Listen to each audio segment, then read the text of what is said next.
Litong-lito nga lang nga si Thea sa kalagayan niya. Kahit labag sa kanyang kalooban na pumayag sa gusto nga ni Greg, ngunit wala siyang magagawa. Frustrated na siya at hindi na niya alam kung ano pang hakbang ang makakabuti dito kay Ashley. Kumakapit na siya sa patilim. Ayon sa kanya ay gagawin niya ang naturang test. Ngunit may pinaplano siya. Ayaw niya mag-donate ng bone marrow itong Ashley kahit anong man ang mangyari, kahit mag-positive pa ito. Wala siyang plano na mag-donate ng naturang bone marrow. Ang plano kasi ni Thea ay gamitin lamang itong si Ashley nang sa ganun muli siyang makabalik sa mga Toricampo at muli siyang magkaroon ng access dahil yun ang gustong mangyari ni Greg. Yan naman sa pagkakataong yun, willing naman itong si Ashley na tumulong talagang genuine ang kanyang pagtulong dahil bilang kapatid, iniisip pa rin niya itong kalagayan ni Jasmine kahit na hindi sila okay. Wala siyang pakialam sa kung ano mang naging issue ng mga magulang. Ang importante sa kanya ay matulungan niya at maisalba niya ang buhay. Walang kamali-mala itong si Edward dahil nga ang iniisip niya ay maligtas itong si Ashley. Ayaw niya magkaroon ng rest dahil hindi nila alam kung anong mangyayari pagkatapos ng procedure. Maaring manghihina itong si Ashley, maaari ding walang maging problema.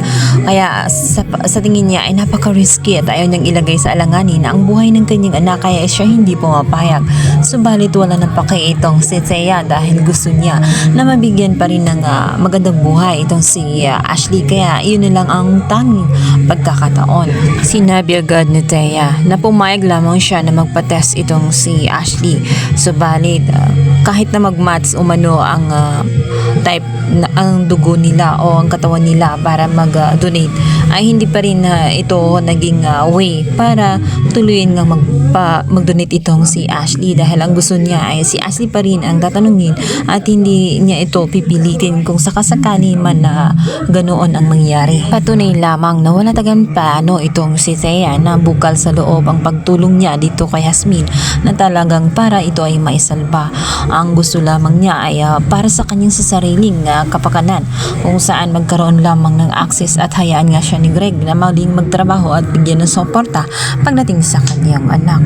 Ayaw niya pa rin na mag-donate itong si Ashley, kaya naman nakakatakot pa rin ang kalagayan nga nitong si Jasmine dahil maaari pa rin itong mawala, lalong-lalo na ang plano nga itong si Thea na itakas ang kanyang anak matapos nga kasing ma-confirm na positive nga itong si Ashley ay hindi siya pumayag, kaya naman ilalayo niya ang kanyang anak.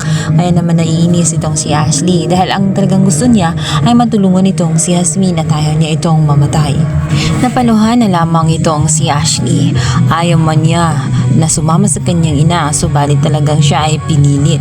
Ngunit si Thea ay hindi magtatagumpay dahil sa daanan pa lamang ay haharangin na siya ng isang aksidente. Kaya naman tuluyan na malagay sa alanganin ang buhay nga nitong si Ashley dahil sa kanya